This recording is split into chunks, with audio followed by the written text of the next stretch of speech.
Hello my dear student, আশা করি তোমরা সকলেই খুব ভালো আছো। আর আগের দিন আমরা মানুষের খাদ্য থেকে যে 11টি কোশ্চেন দিয়েছিলাম সেগুলো লিখে নিয়েছো। যদি তোমরা খাতায় সেগুলো না লিখে থাকো তাহলে সেইগুলো আবার লিখে নিবে। এবং তোমরা যারা ভিডিওটি দেখোনি তাদের জন্য আমি ডেসক্রিপশন বক্সে ভিডিওর লিঙ্কটা দিয়ে রাখবো, তোমরা চাইলে সেখান থেকেও দেখে নিতে পারো। তাহলে চলো আজকে আমাদের নেক্সট কোশ্চেন থেকে স্টার্ট করি।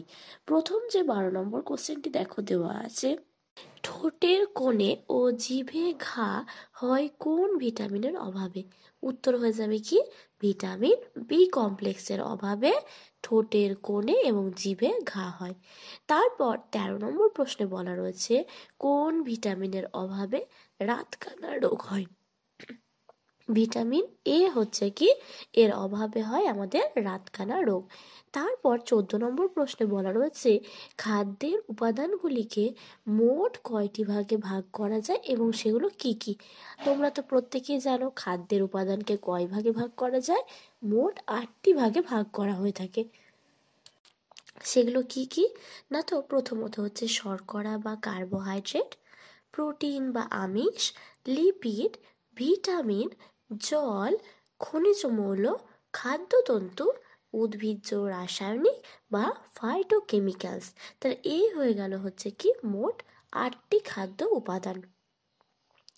তারপর আমরা 15 নম্বর প্রশ্নে দেখে নেব যে বলা রয়েছে চুল ও নখে কোন প্রোটিন থাকে?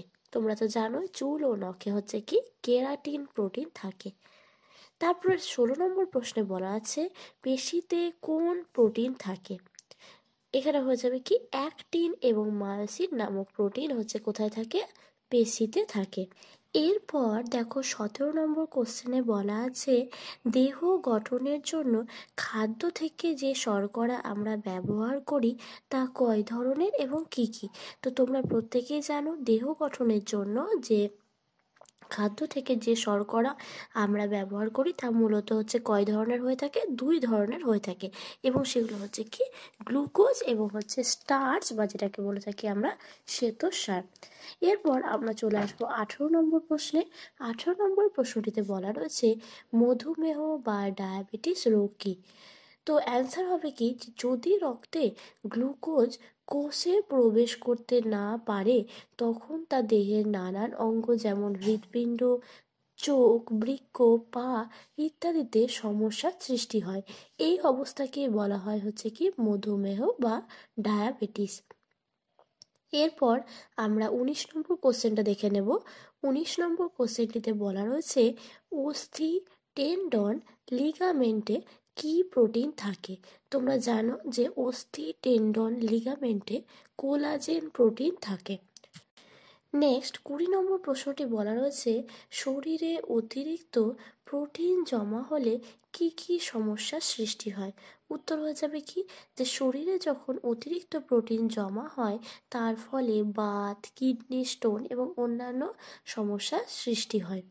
তারপর 21 নম্বর প্রশ্নে বলা রয়েছে মানব দেহে কোন কোন অংশে লিপিড জমা হয়? তো মানব দেহের ঘাড়ে, গলায়, উপর হাতে, বুকে, পেটে, উরুতে কি জমা হয়? লিপিড জমা হয়। তারপর 22 নম্বর প্রশ্নে বলা রয়েছে যে লিপিডের উৎস এবং কাজ লেখো। তো লিপিডের উদ্ভিজ্জ উৎসগুলো প্রথমে আমরা জেনে নেব, তারপর আমরা প্রাণীজ উৎসগুলো সম্পর্কে জানবো। যেমন উদ্ভিজ্জ উৎসের মধ্যে কি রয়েছে? নারকেল, কাঁঠাল, ডাল ইত্যাদি। এবং প্রাণীজ উৎসের মধ্যে রয়েছে কি মাছের তেল, দুধ, দই, মাংস ইত্যাদি।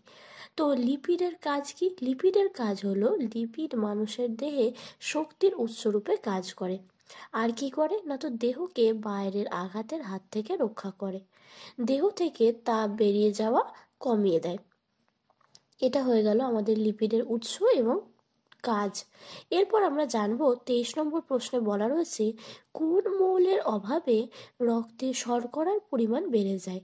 তো তোমরা প্রত্যেকেই জানো জিঙ্ক নামক যে মৌলটি রয়েছে তার অভাবে রক্তে শর্করার পরিমাণ বেড়ে যায় এবং জিঙ্কের সংকেত হচ্ছে কি ZN।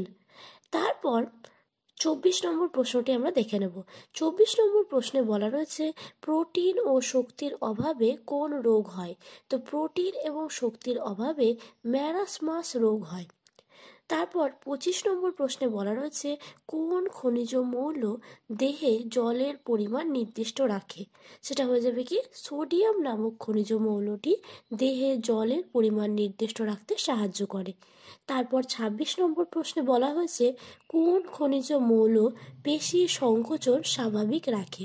তো এটা হয়ে যাবে কি ক্যালসিয়াম নামক খনিজ মৌল পেশি সংকোচন স্বাভাবিক রাখতে সাহায্য করে। তারপর 27 নম্বর প্রশ্নে বলা রয়েছে কোন খনিজ মৌলের অভাবে মানসিক বৃদ্ধি ও বুদ্ধি নিয়ন্ত্রণ ব্যাহত হয়। তো এটা হয়ে যাবে কি আয়োডিন নামক খনিজ মৌলের অভাবে মানসিক বৃদ্ধি ও বুদ্ধি নিয়ন্ত্রণ ব্যাহত হয়।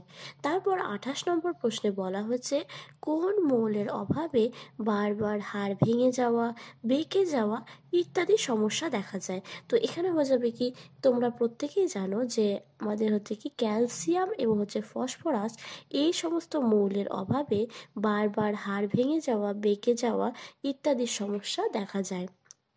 এরপর 29 নম্বর প্রশ্নে বলা হয়েছে আপেলের বদলে যে খাবারটি খাওয়া যেতে পারে সেটি হলো কি। তো সেটি হয়ে যাবে হচ্ছে কি পাকা পেয়ারা আমরা খেতে পারি।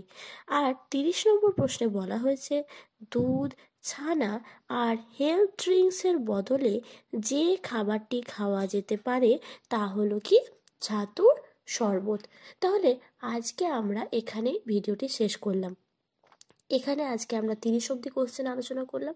পরের ভিডিওতে আমরা 30-এর পর থেকে কোশ্চেনগুলোকে আলোচনা করব। তোমাদের যদি এই ভিডিওগুলো ভালো লেগে থাকে প্লিজ সবাই চ্যানেলটিকে সাবস্ক্রাইব করে নাও এবং লাইক করতে ভুলো না। লাইক কমেন্টের মাধ্যমে জানিও যে তোমাদের কেমন লাগছে ভিডিওগুলো। Thank you. পরবর্তী ভিডিও আসবে আগামীকাল ঠিক সন্ধ্যে 7টায়।